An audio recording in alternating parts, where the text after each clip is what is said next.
Welcome to Palnadu మిర్చి channel. ఈరోజు మనం తిరుమల తిరుపతి దేవస్థానం యొక్క దర్శనం అప్డేట్స్ అలాగే దర్శనం టైమింగ్స్ కానీ చూసుకున్నట్లయితే ఈరోజు తారీఖు కానీ చూసుకున్నట్లయితే మనం 29 జూలై 2026 ప్రస్తుతం ఈరోజు అయితే భక్తుల రద్దీ అయితే కొనసాగుతూ ఉందండి.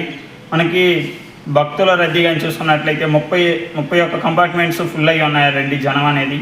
అలాగే చూసుకున్నట్లయితే మనకి శ్రీవారి దర్శనం చూసుకున్నట్లయితే ఉచిత దర్శనం 18 గంటల దాకా అయితే దర్శనం టైమింగ్స్ అనేది పడుతూ ఉందండి. అలాగే మనం 300 రూపాయల దర్శనం పొందిన భక్తులకి దర్శనం టైమింగ్స్ కానీ చూసుకున్నట్లయితే 3 నుంచి 4 గంటల దాకా అయితే దర్శనం టైమింగ్స్ అనేది పడుతుందండి.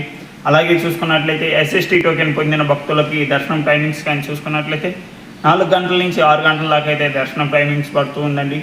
ఇలాగే మరి నిన్న స్వామివారిని మొత్తం ఎంతమంది భక్తులు దర్శనం చేసుకున్నారు అని చూసుకున్నట్లయితే 78,709 మంది దాకా అయితే స్వామివారిని అయితే దర్శనం చేసుకున్నారండి. అలాగే చూసుకున్నట్లయితే నిన్న స్వామివారికి మొత్తం ఎంతమంది భక్తులు తలనీలాలు సమర్పించారు అని చూసుకున్నట్లయితే 31,312 మంది దాకా అయితే స్వామివారికి అయితే తలనీలాలు అనేది సమర్పించారండి. అలాగే చూసుకున్నట్లయితే నిన్న స్వామివారి హుండీ కలెక్షన్ కానీ చూసుకున్నట్లయితే నిన్న మొత్తం 4,76,00,000 లక్షల అమౌంట్ అయితే వచ్చిందండి నిన్న స్వామివారికి అయితే.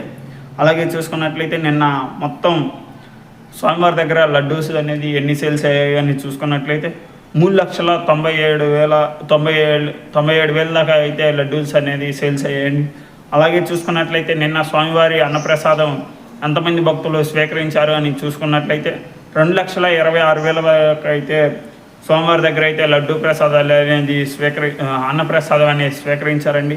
అలాగే చూసుకున్నట్లయితే నిన్న మెడికల్ ట్రీట్మెంట్స్ ఎన్ని తీసుకున్నారో చూసుకున్నట్లయితే 2,939 మంది దాకా అయితే స్వామివారి దగ్గర అయితే మెడికల్ ట్రీట్మెంట్స్ అనేది తీసుకున్నారండి. ఇవాళ మన ముఖ్యమైన అప్డేట్ ఏంటంటే ఈరోజు ఎస్ఎస్టీ టోకెన్స్ అనేది ఇష్యూ చేయట్లేదండి. ఇప్పుడే మనకి ఒక భక్తుడు కాల్ చేసి ఇన్ఫర్మేషన్ అనేది ఇచ్చారండి. ఇలాగే మీకు ప్రతిరోజు తిరుమల తిరుపతి దేవస్థానం అప్డేట్స్ కానీ దర్శనం టైమింగ్స్ కానీ కావాలనుకున్నట్లయితే ఇప్పుడే ఈ పేజీని ఫాలో చేసి పెట్టుకోండి.